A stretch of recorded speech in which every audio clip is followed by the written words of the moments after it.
particular order. We'll see how things emerge.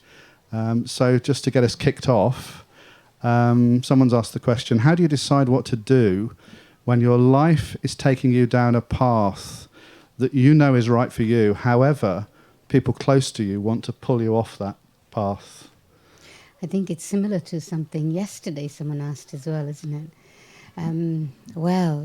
You just have to stay on it, in the sense that understand that it will always be like that. There will always be people thinking differently to yourself. And you have to really look at yourself and think, why do I do what I do? And I tell you, we all have the tendency to very quickly comply with what others want us to do. Much easier, makes me look good, everybody thinks I'm wonderful, and so it's much easier to comply to what other people want you to do. It takes a lot of courage, and it takes a lot of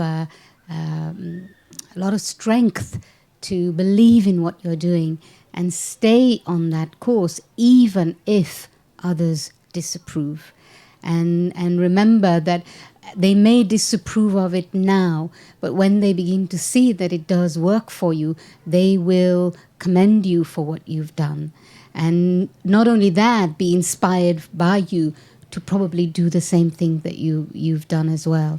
So in a sense, you just have to stay with it and wait for them to come around. Really. So, I mean, an ancillary question, I guess, that raises in my mind is,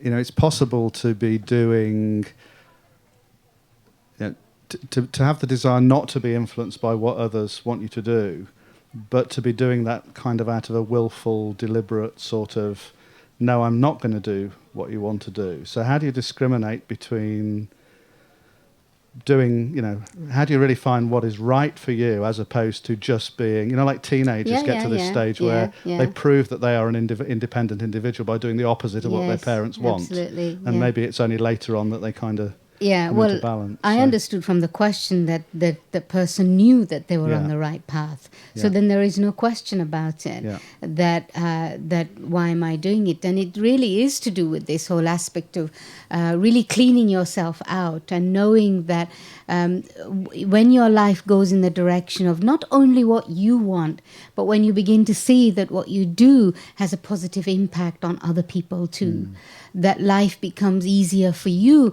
and easier for everyone else along the way too. When you're kind of going against the tide, then there's going to be a lot of resistance because of what it is that you're doing, not just because you're different to what they're doing. And so I think it's really being honest with yourself, being true to yourself, being true with yourself, and knowing that what I'm doing is for genuine reasons and not just for resistance, for the sake of resistance, for the sake of saying. But having said that, I have to tell you that I was telling someone my own story yesterday, and I was saying that when I was first new to this, and I was very clear that if I was going to do this in my spiritual life, then it's going to have to be all or nothing, because that's my character.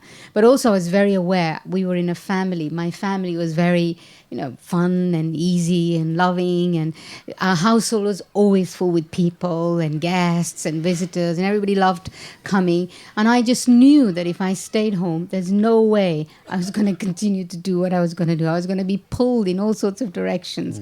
And then people would say to me, but no, this is not easy. How can you do this? You can't do this. It's not possible to do this. And the more they said that to me, the more determined I became to do what I wanted to do.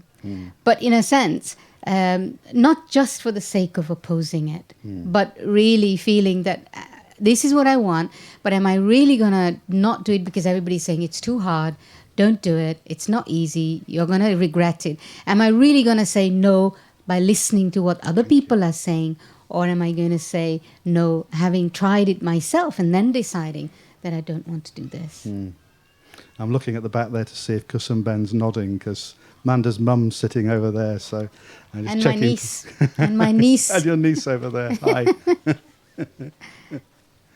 Good stuff. So here's I guess a related question, which is that the person saying, I enjoy exploring spirituality intellectually, But when it comes to meditation and yoga, I have no self-discipline. Help. I think you're the person to answer that question, Geoff, actually, because Geoff, as he said, has been on this journey for 20 years, and he was on a left brain journey for a long time, and suddenly had a revelation, didn't you? Or not quite suddenly, but began to realize. Go on. You tell them. Okay, well, since I'm put on the hot spot, my background is, I'm a very unlikely person actually to be sitting up here representing the Brahma Kumaris World Spiritual University, because my background is pure maths, applied maths, physics, and my degree is in electronic engineering. And so when I came over, somebody in the front row, see, Institution of Electronic Engineers, I knew there would be another one here.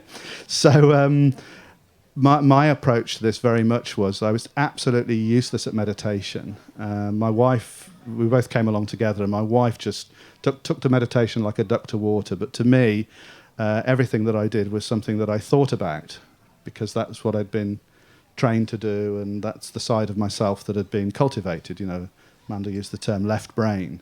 And so even my meditation was very much in that space. And for me, I had to really get to a point which took a little while. It took me 17 years, little while, to get to the point See what I mean?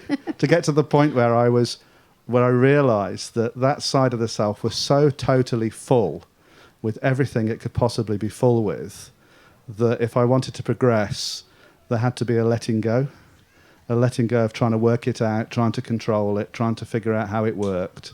And so that came, well, after 17 years, I realized the need for it. Then after 18 months of literally being... Tearing my hair out, banging my head against the brick wall or whatever, there was that breakthrough. But after that breakthrough, there was a whole side of the experience of the self that I had heard about, and I'd heard people talking about, and I'd witnessed my wife experiencing, and we'd had interminable conversations about it. But for me, it was until I actually realized that I was filtering, limiting, intermediating everything in my experience through my thinking. So the example would be, somebody would say, "Isn't it a beautiful day?" And rather than looking and just having that feeling, yes, it's beautiful, it would be, okay, blue sky, tick, birds, tick, trees, warm weather. Yeah, so there's a kind of computation that when you tick all the boxes equals beautiful day. And a friend of mine who's a therapist said in his experience, and it's not just limited to men, but he said in his experience, 70% of men think their feelings. So they don't actually feel their feelings. They're dissociated from their feelings. And actually everything is intermediated through this thinking kind of side of the self. So if that describes you, you have my sympathy. And as I sometimes say, I had a good education. It's taken me years to get over it. Is that okay? Yeah, it's good. But, for me, the kind of meditation that we do here actually is different in that sense that there's a clear understanding of what we are exploring, and why when you come to the meditation course here, to any Brahma Kumari centers, they'll talk to you for an hour and do meditation with you for 15 minutes. And there's a good reason behind that. And that is that we need the clarity of understanding for everything, for us to be able to put everything in place. Only then we can say, okay, here we are. All these things are in place. Now I can go inside myself and actually have one thought and begin to explore that one thought.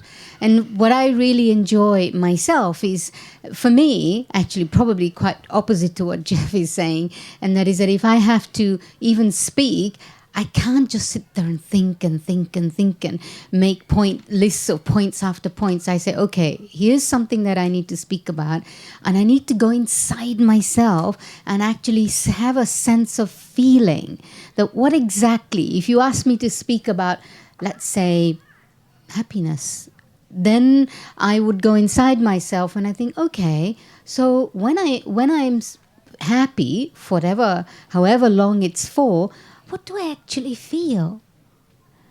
What is the feeling that I have?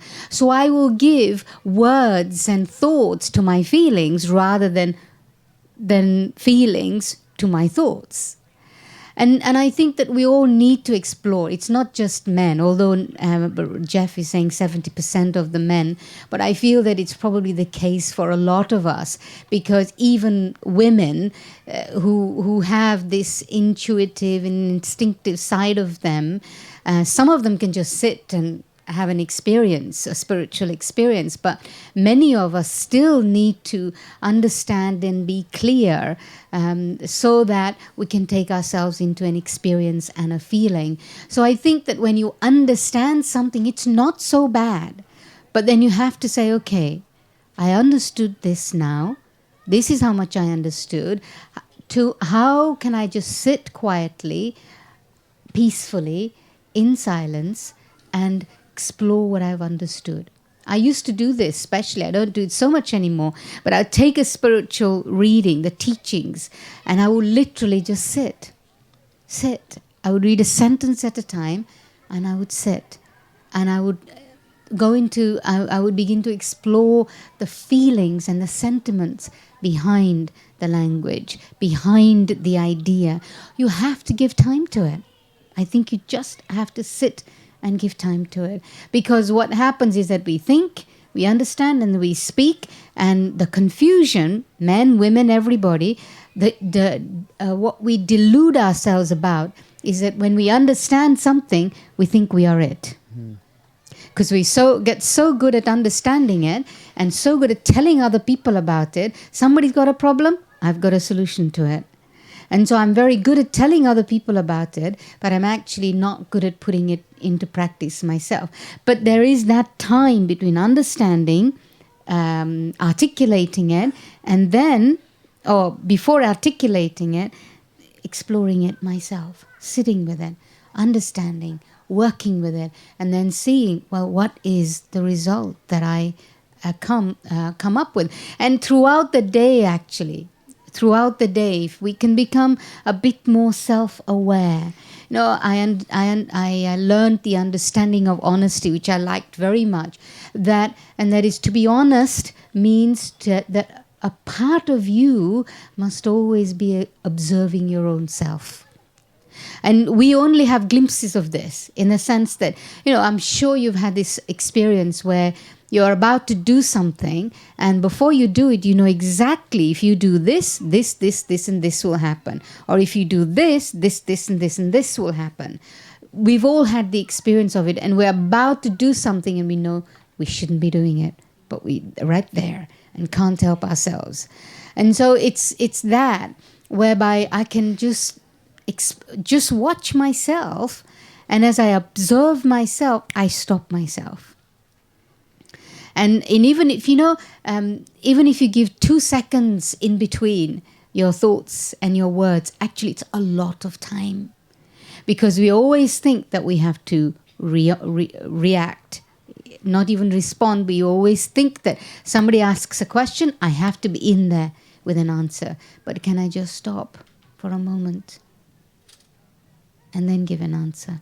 And that answer would be very different. Or when I'm in a situation and I have to respond to it, or then can I just stop and then think about it for a moment and then respond to it? And this space of silence and quiet that actually comes is very powerful, extremely powerful. Mm. It's that shifts. Someone that Doug is often joking about this. He'll tell me something. He'll say, "Okay, here's this idea. What do you think about this?" I'll wait. I used to say to him, "Okay, it has to go from here to here. Then I'll give you an answer." So now I don't have to tell him that. He'll say, "Here it is. Let it go from here to here, and then tell me." So, and it's not instant. Always, it may be time. A week, 2 weeks, a year. Yeah. It could be anything. If it's big issues, you just have to wait and let it just filter through. Kind of sit with it. Sit with it. Mm. Yeah. We kind of touched on this a moment ago, but the question here, how do you deal with really controlling people? Yes, the lady. Especially when they can't see how much damage they do. Yeah. The lady asked me actually because she wanted to go off and she was going to be late. But since it's come up now, I'll answer it. What I was saying to her was she was describing the situation to me. And I was saying to her is that, and she said, I know about the love thing and this and that. And I've been doing this for 20 years now. But I said, well, if it's been 20 years, you just have to do it now. Not just that I know what to do it. And if you want to influence a change in someone, then you have to stop being influenced by them. You have to stop being influenced by what they are and how they are. That's one thing. And the other thing is that you have to stop wanting them to be how you want them to be, no matter how right you are. No matter how good you are or how what you're saying is good for other people. And so in a sense, what I'm really saying is make peace with that person for what they are. And then actually in that kind of a relationship, you would be able to have an inroad or some door would start to open and you can begin to either have a conversation with them or you begin to have love for them that they can sense without you pushing your way through with that. Anytime, no matter who they are and what they are and how bad, inverted commas, they are, but if I'm forcing someone to be anything other than what they are, it is never going to work. Never, ever going to work. And I know from previous conversations with you that you're talking from your own experience of running this place and starting off in that place where there was the temptation to be a bit more forceful and always in a sense, I'd have a foresight about something and I'd think, well, we're going from here to there and this is it. This is how you go there. But not everybody's ready for that. And so I would have had the tendency to just say, but see this is how it is and it could be like this. And then I had to back off and say, okay, you walk the journey. And 6 months later, they'll come to me and say, you were right. This is what we should have done then. But that's okay. That's my lesson. And it's happened so many times. 6 months later, we're backtracking. But that's the way it is. And that's okay. It has to be. It's certainly much more okay now than it was 20 years ago. Much more okay now than it was then. Not just 20 years ago, maybe 5 years ago. So here's another question. I've met a few very special spiritual teachers on different paths. How do I choose my teacher and my path? Well, I think again that it's this thing of where you feel that everything is in harmony with that. If there's slightest bit of a feeling of discomfort in any way, then you have to go back to the drawing board again. In that, I was saying to someone yesterday, I think it was in our conversation again, in that, when you find the right path, then everything comes together. In the sense that your ideas, your thoughts, your feelings, the vibration and the energy, everything feels comfortable. But it cannot be an intellectual thing. And what I mean by that is that sometimes we have the habit of exploring. And we never trust ourselves for something to work. So it's, dabble in this and a dabble in that and a dabble in that. Because of that tendency in itself, it prevents me from experiencing the absolute beauty of something. And so I have to give it my all. I have to give it my all and then say, okay, this doesn't work for me. Instead of trying, or if I try 10 things at the same time, none of it is gonna give me fulfillment. Try one thing at a time. And don't think that, well, I'm trying this for 1 month and there's something else after that 1 month. And so waiting for something else to come along. It's a tendency, the habit that we've developed, whereby the habit of dissatisfaction, discontentment, and lack of trust and faith. And I don't mean faith as in a religious type of faith. I mean faith in, a part of us always knows the inevitability of what we don't know. Say that again. Inevitability of what we don't know, or inevitability of what we don't know now, or inevitability of what our eyes don't see and we can't sense in this moment. Because the spirit, the soul, is, it's not confined to space and time. Actually, the past is the journey that I've been on already. But in a sense, the future journey, the soul will already know its journey. It's just that when I'm here in the physical with matter is very limiting. It's limiting. I can feel and touch only this. But in a sense, spiritually, I can sense actually this whole energy in this park right now. And it's possible for us to know in our own personal journey what is to come in the future. If we can stop living in the past, because my sense is that most of us probably live 90% of the time in the past. Even if I'm not consciously living in the past, subconsciously, unconsciously living in the past on the basis of my past experiences, my past perceptions, my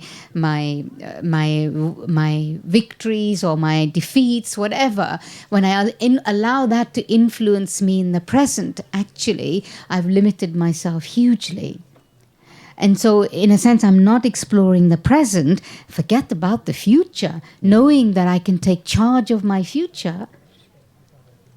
I'm locked in a space, inside my own head.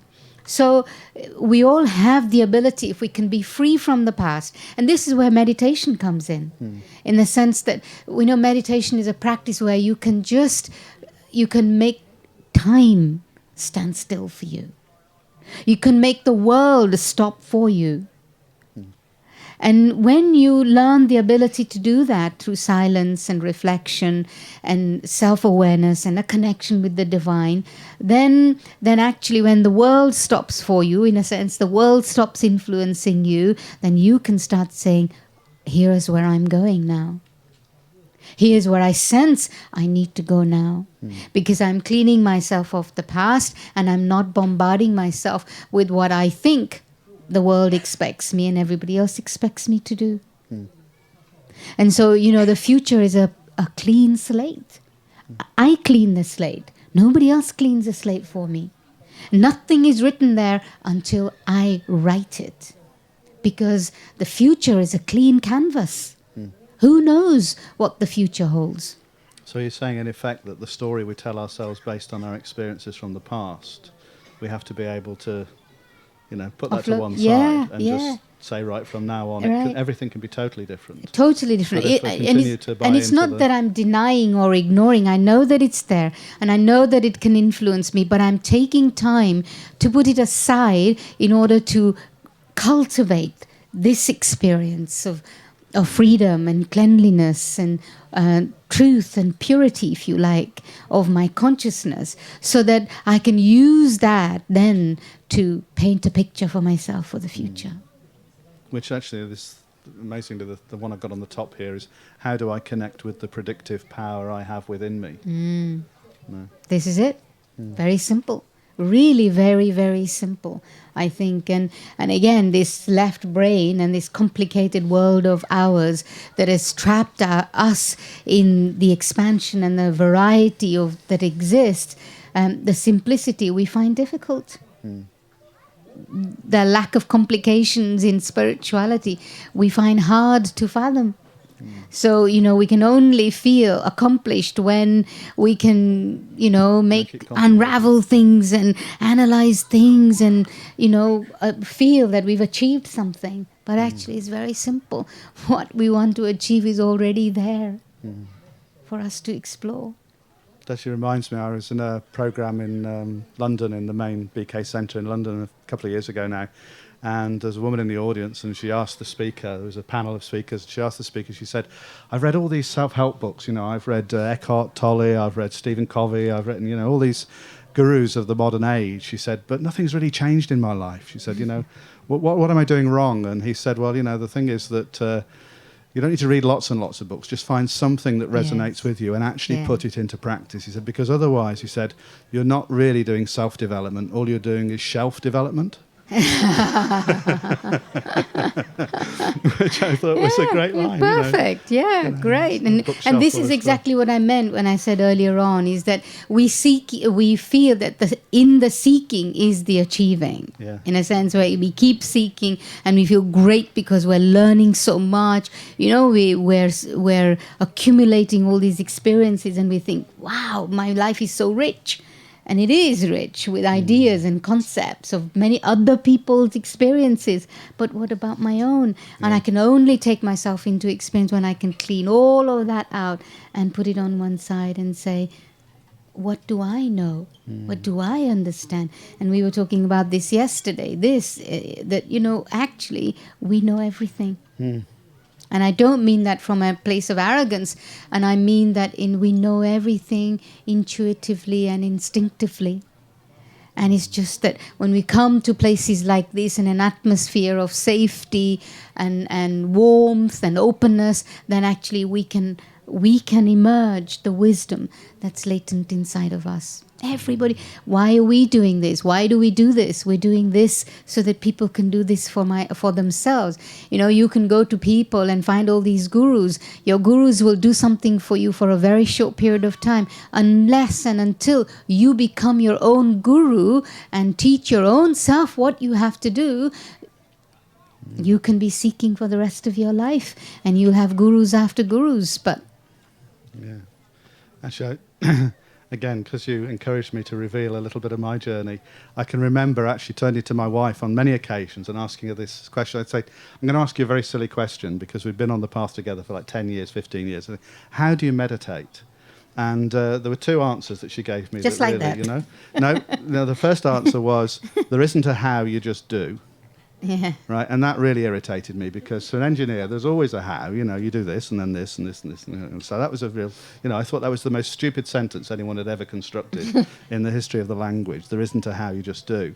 But the other thing was, I said to her, I really have difficulty with this meditation. She said, well, the reason for that is, she said, you're the kind of person who, if you feel you can't meditate, the last thing that you do is sit down and do some meditation. The first thing you do is you go onto Amazon and find out what's the best-selling book on meditation and download it to your Kindle or whatever it is. And so I just share that because there might be one or two of you in the audience who, I'm sure you wouldn't do that, but you might know someone who would, and therefore it might be helpful for them.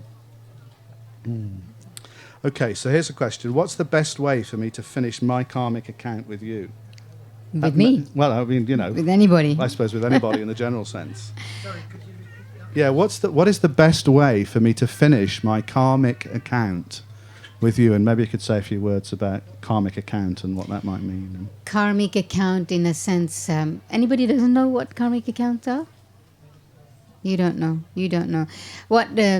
Well, this philosophy, this spiritual law, if you like, that as you sow, so shall you reap, right? It's a concept that is mentioned in the Bible also.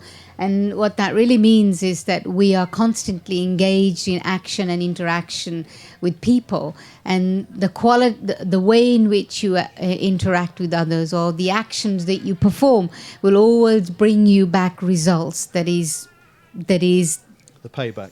Yeah, the payback. What you do and what that really means, that if you say give pleasure and joy and happiness to others, that's what others will give back to you. And if you give pain and sorrow to someone, then that's what's going to come back to you. And over a period of time, and period of time means not in a lifespan of 50, 20 years, but not quite eternity, but in a lifespan of a time where we as human beings come into this cycle of birth and rebirth, we accumulate this account, if you like, because it doesn't get, money is easy. Put your hand in your pocket, somebody gives you £20, you can give £20 back to them. And that's much easy to quantify.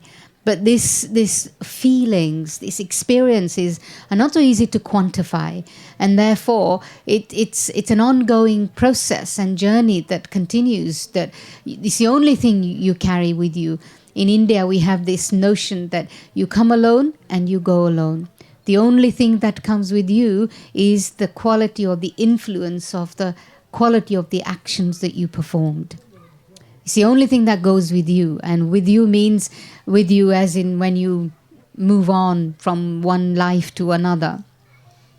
So it's this aspect of karma. And so karma is one particular, this now, here and now, instant repercussions, or karma that takes time over a period of time. It could be 10 years, 20 years, or it could be lifetimes. So this is what we're referring to when we say karma. And so, and therefore, I'm sure you've had this experience whereby, you meet people and it's like there's an instant affinity with them, as if you know them. You don't know, not necessarily the face, although it feels like it's the face that you recognize, but it's not the face. But there's some kind of an understanding and a rapport with someone, and you think, you're sure you know that person. Where does it come from? Or you meet someone and you think, oh my God, no. It's like there's another kind of knowing that happens there, where you don't really want to meet them at all. You don't want to know them.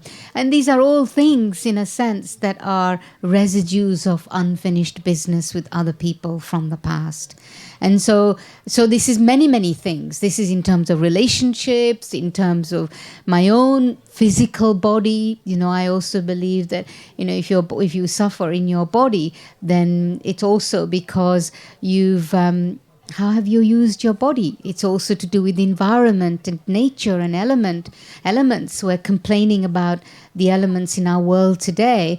Well, what created the ozone layer? What's created this abuse of matter that exists in our world, and therefore the scarcity of resources? It's because we as human beings have abused these elements. So, in a sense, all of these things occur. So when we're talking about karma, it's all of these things put together. So my life, in a sense, is really big sack of karmic situations, if you like.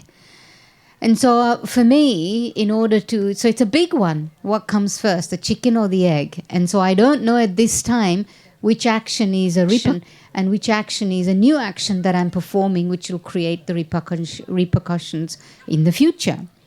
It's a very intricate web now. And so it's not a question of unraveling it thread by thread, because it's not possible to do it. But what you can do is you say, okay, we also have a saying in India, the time you wake up is the time that's morning for you. That's your morning. And so in a sense, if I wake up now and I begin to realize that I'm suffering so much now, must be something. And it's not that you're condemned to your karma. This is the concept that also exists with karma. When people understand karma, they think, oh my God, I'm condemned to my karma. I must have been such a bad person that I'm suffering so much. But it's not about that. It's about saying, okay, so here I am going through this. It's pretty much likely that it's as a result of something else from the past. I can't change the past, but I can look at what I'm going through differently in order to manage it differently. You can just see the pressure of it is relieved. It's this same thing again, wanting something to be other than what it is. The moment I do that, I actually make the situation more difficult and harder to deal with. If you have a pain even, I don't know where I was saying this yesterday or somewhere else, there's a big difference between pain and suffering. Pain is mandatory, but suffering is optional. Suffering is optional in the sense that, or pain is mandatory if there is discomfort. If something in your body is not working, then you're going to experience pain. And you can't do anything about that instantly. But the suffering of that pain is when you've exaggerated it in your mind so much, thinking about it and talking about it, going to practitioners after practitioners, and nothing has worked, and it's become such a big deal for you now that it's like you're suffering with it. You're really suffering with it. But, okay, so I have this pain. can I really make peace with it and begin to explore things one by one in order to deal with it? I'm much more calm, much more peaceful. So if I'm going to deal with my karma again, on all levels, on any level, I say, okay, here I am today, and this is my story today. And what am I going to do about it today? It's not that, I was such a bad person before. I may have been, but it doesn't matter now. It's done, it's dusted, and it's finished. But now I have a choice in how I'm going to deal with this. And now I have the opportunity to take the right help from the right people in the right way to begin to change that. And who can do that for me? Only I can do that. Nobody else can do that for me. I can go to practitioners after practitioners or doctors after doctors. They can only give me the medication, but I have to take the medication myself. And here, the medication that we're talking about is taking time. Really taking time to sit still, to get some wisdom down my throat so that I can begin to throw some light on the matter and begin to not just, be working intuitively and instinctively, but also clarity and understanding. And for me, karma does this. Karma, the philosophy of karma, makes me understand. So then I can say, I get this. I get this. So now I have to give time to building power and strength within myself with peace and silence and a connection with the divine, which is the one unchanging and unconditional force in our universe that, or even beyond our universe, that can help us be so stable and still inside and provide that positive energy that I can use to work with myself. Which has brought us to just a couple of minutes before time, and is probably, you didn't actually make the pun that the medication is the meditation. The meditation, yes. But it was clearly that you were headed that way. Would you like to spend the last couple of minutes just giving us some guidelines, some experience of how we might do that in practice? So the meditation that we practice here is very, very simple. And because it's simple also, and because it doesn't have the 1, 2, 3, 4, 5 steps, well, each one can create their own. There are basic steps of just stepping back and being centered inside and then going on a journey through your own thoughts. But we meditate with eyes open, simply because meditation is a very natural thing. It's not something that you have to force yourself for, or, become oblivious to what's going on around you and then try and be something or do something. But here we are in this place. There are thousands of people here today. Lots of things are happening. People are walking by. You can hear someone speaking over there, children screaming, all of that. And if this is going to distract you anywhere, not just here, anywhere, then we're not in connection with life, right? This is life. There are others, there are people, there are sounds, there are scenes. Everything is around us. And part of understanding for me is that it's okay that it's there. There are always going to be babies crying. There are always going to be people talking. But can I just say it's okay that they're there? They do exist in our world and they have their place, so it's okay. But I can either go to that baby, why is that baby crying, why doesn't the mother do something about it, that baby is distracting me, or I can just say it's okay, and I am going to go in my own exploration inside myself. And that's why meditation, the practice here, is a very natural one in that way. Everything is okay. Babies, other people speaking, other people walking and chatting is okay. Everything is okay. And then I take myself on an exploration. And the basic understanding of this exploration, that I am a spiritual being whose original nature is that of peace, of love, of purity and truth.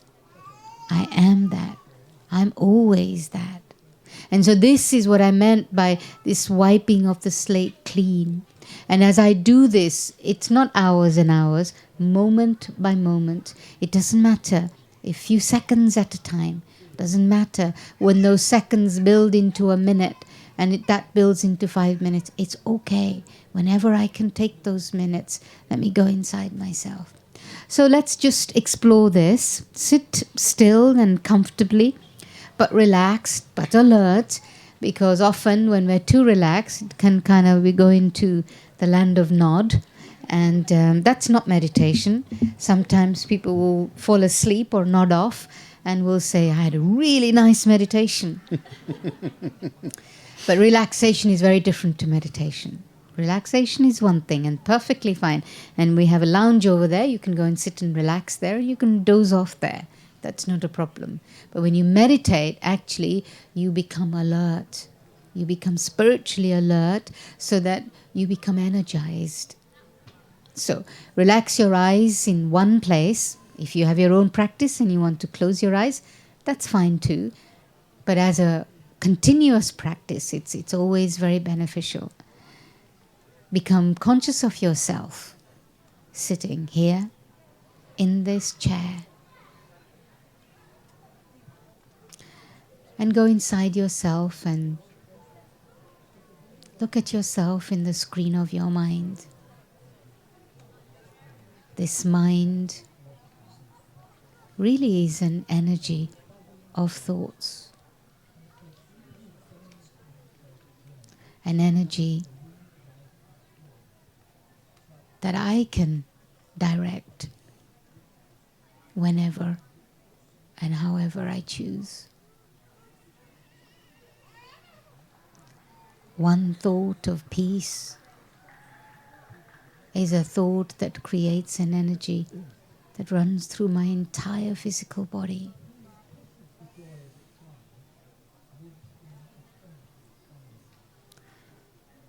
And I become aware of that energy of peace, not only inside of me, but around me.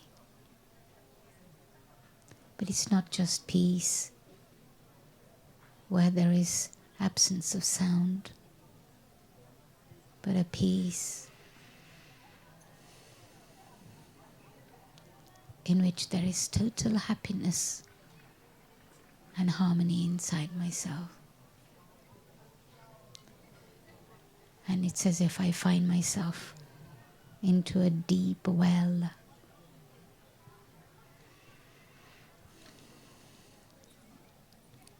A deep, deep well of that stillness. And actually I am this stillness. And in this stillness,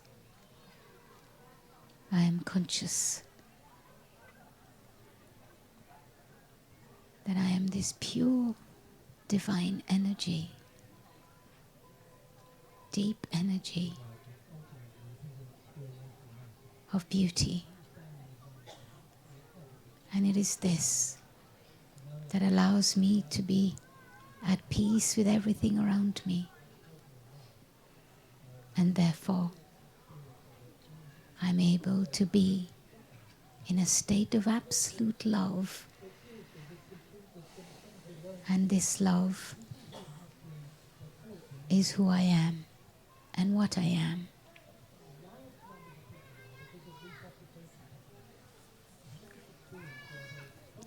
And it is with this love that I can also connect with the higher power, this unchanging, unconditional, vast energy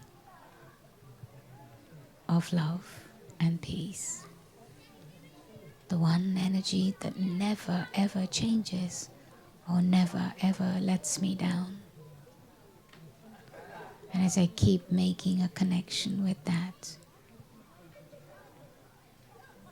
the same that is inside me emerges even more profoundly, because I am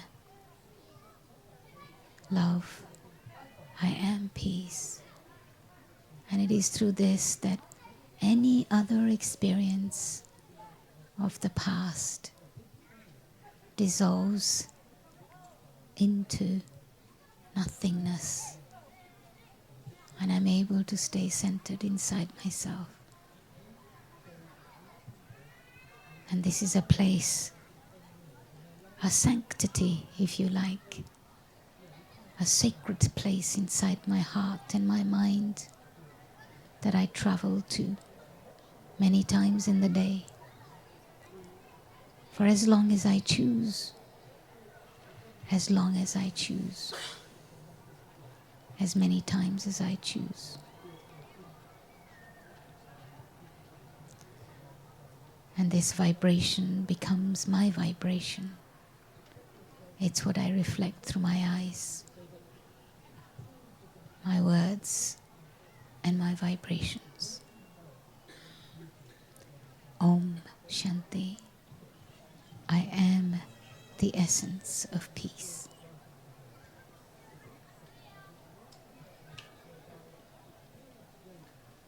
Thank you.